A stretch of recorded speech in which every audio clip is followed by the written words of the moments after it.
Hey guys, what's up? It's me, Sean, for I just want to give you guys a quick overview of the new Galaxy S10. So we have them all on display here. This is a standard S10, has a 6.1 inch screen. I believe they're the new bezel-less screens. So you can see that they only have a cutout for the front camera. On the back, you get 3 additional cameras on the back to support that. It's very similar, in my opinion, to the S10.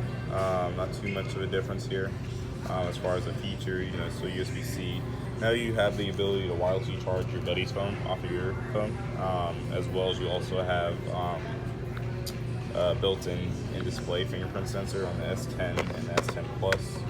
The S10e is like their light version. I think it's about $100 or $150 less than the Galaxy S10.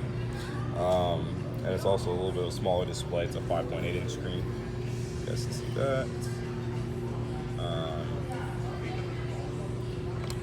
So yeah, so that was it for the S10. And then I'll do another video for the S10